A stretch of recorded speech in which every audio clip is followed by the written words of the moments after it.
Continuamos con La Noche.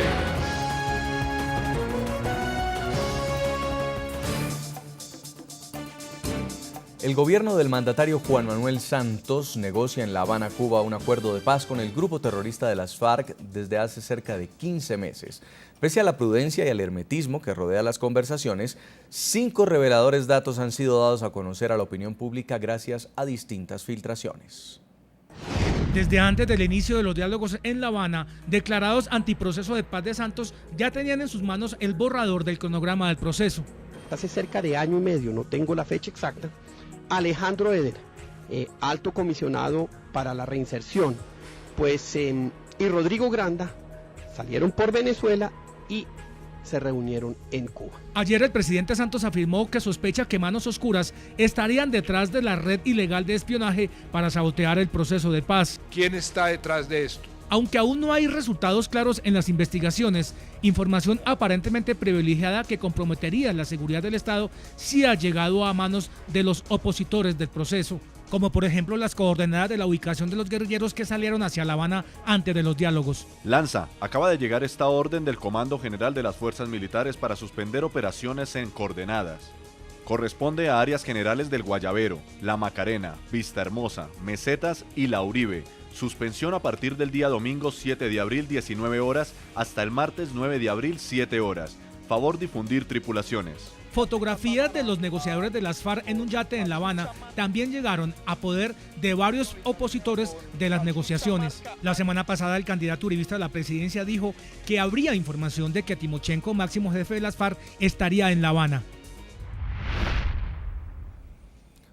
En Cota, Cundinamarca, seguimos conversando con el expresidente de Colombia, Álvaro Uribe Vélez, además candidato al Senado por el Centro Democrático. Una de las preguntas que también se hizo el presidente Santos, expresidente Uribe, fue si la información que se filtró fue toda o si fue escogida. Y justamente están investigando en todos estos computadores qué era lo que se estaba filtrando y a quiénes se estaba filtrando. Entre ellos también a reconocidos opositores. Durante el gobierno suyo también hubo un escándalo parecido por filtraciones del entonces Departamento Administrativo de Seguridad DAS y el presidente Santos dijo que no le tembló la mano en liquidarlo. En este caso, que se involucra al ejército, ¿usted cree que la respuesta tiene que ser igual?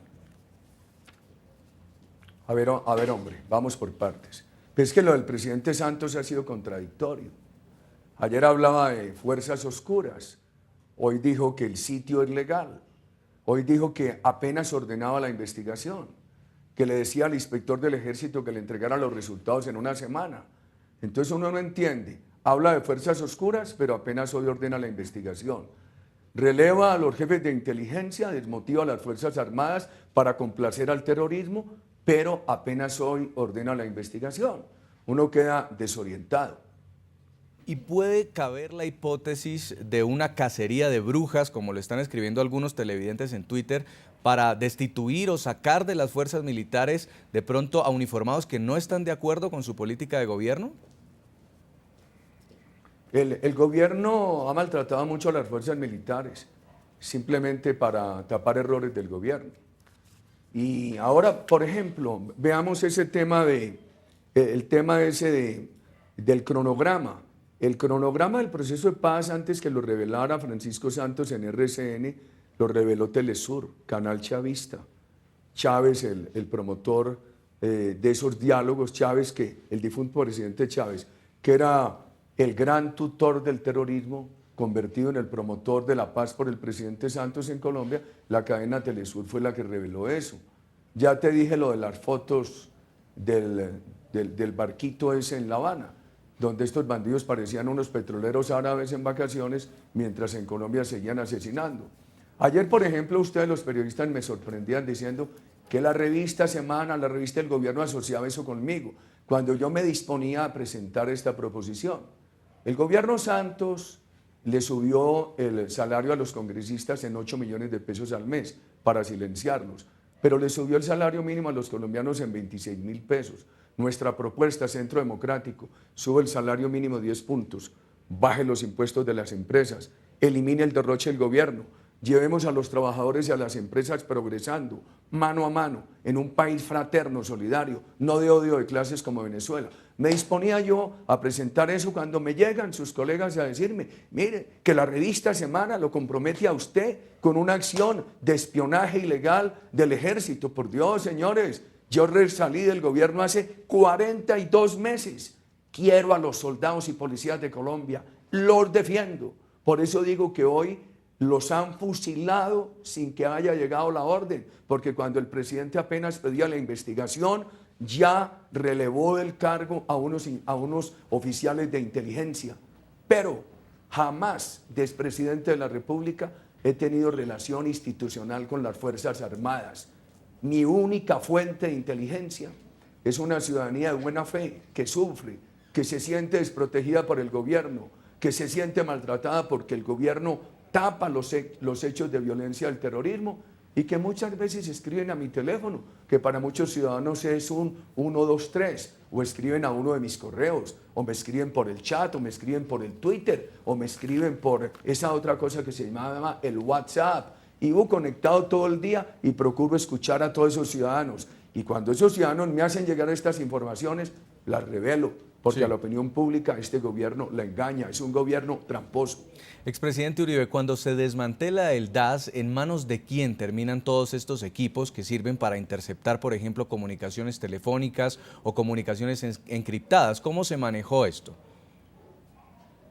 No, a mí no me correspondió eso. Nosotros estábamos en ese proceso cuando terminó mi gobierno. Primero yo propuse muy al principio del gobierno que se debía eliminar el DAS y hubo una gran reacción en contra. Después al final se aceptó y estábamos en ese proceso justamente cuando terminó el gobierno. Y hay una cosa que le he repetido mucho a los medios.